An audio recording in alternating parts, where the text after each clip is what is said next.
So this is office hours for Thursday, October 27th. I already answered questions related to problem 3 and 5 on the homework, and so I'm going to focus on other questions on this office hours.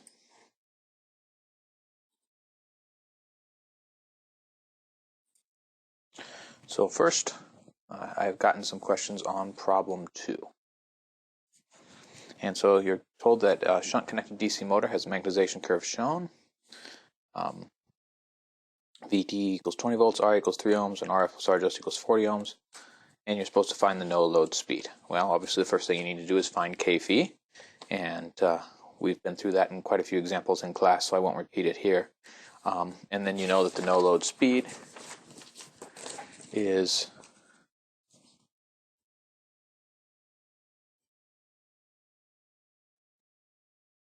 given by VT all over K phi.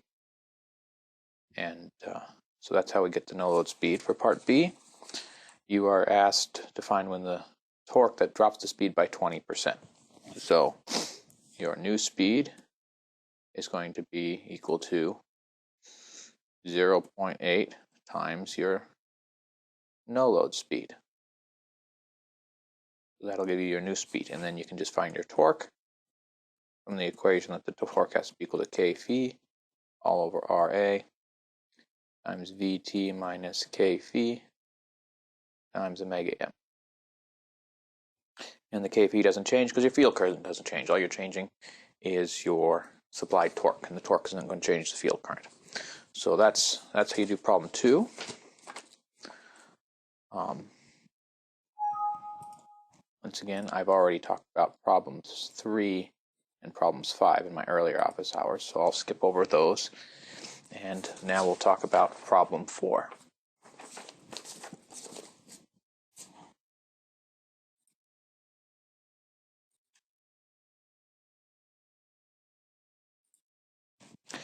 So you have VT is 100 volts, supplied to shunt-connected DC motor with R adjust so that IF equals 2 amps for the motor.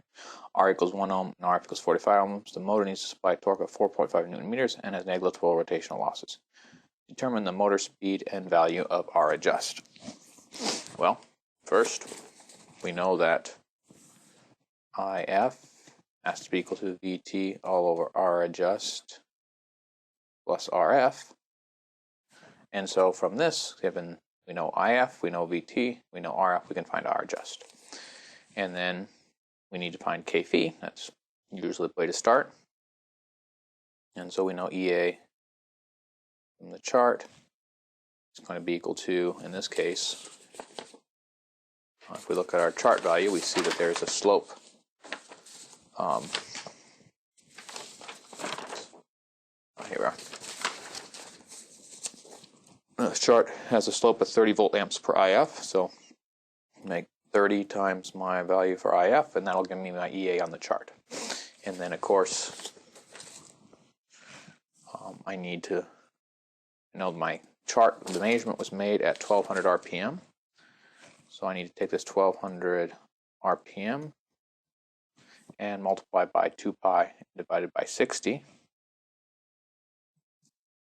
And that'll get me my omega m from the chart. And so if I take this number and divide it by this number, that'll get me my K phi value.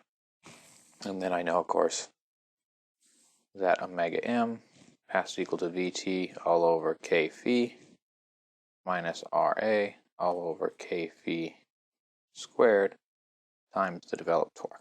And so I'm told the developed torque is 4.5 newton meters. And I know everything else in the equation, so I should be able to find the speed. And so once again, problem 5 I've already talked about, so we'll move on to problem number 6, which is the last problem on this homework assignment. So for problem number 6, you're asked to find most efficient torque and the efficiency of that torque for a particular motor. And so you're told VT, you're told R adjust, you're told RA and RF. And to help visualize it, it's good to generate a plot. Now, at the end of the day, your plot should look something like this. It should come up and then drop off. And this would be your developed torque, and this would be your efficiency in percent. And so this is what it should look like. And so this peak here would be your most efficient torque. But to generate that curve, you have to know something about what the efficiency looks like. Well, we know that the efficiency is going to be the output power over the input power. And if we multiply by 100, that'll give us into percent. So what is the output power? Well, rotational losses are negligible, so your output power is just going to be your speed times your developed torque. And your input power is going to be the current flowing in times Vt. So Vt times, in this case, it's going to be If plus Ia.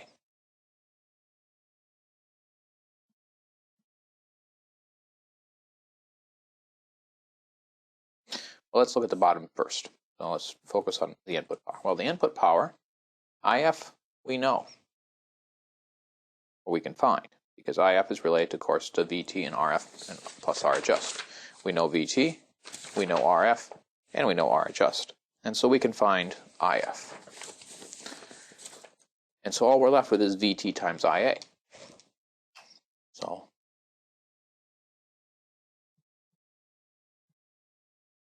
So we know this one. All we need to do, and we know, of course, Vt, so we just need to find Ia. Well, we know Ia has to be related to the torque by the developed torque divided by K phi. And we can find K phi because we know the field current and we know the magnetization curve. And so I can express then the input power as a function of the developed torque. Now let's look at the output power. So we know that output power has to be equal to omega m times the developed torque. And so I need to be able to write this is a function of just the torque. But I know the speed. I have an equation for the speed. I know that speed is going to be Vt over K phi, this is from the formula sheet, minus Ra all over K phi squared times the developed torque.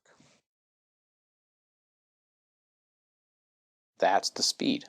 That's an expression for the speed. And so, of course, I just need to multiply this by the developed torque.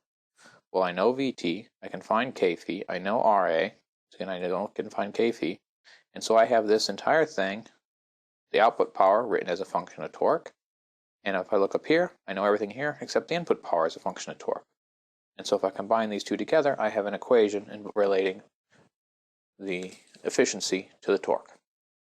And I need to find where that one's a maximum. So you can either do it graphically, or you can do it where you find the values by taking the derivative of that expression with respect to torque and setting the derivative equal to 0. Either case would work for you. And so that's how you would solve for problem 6 in this homework assignment.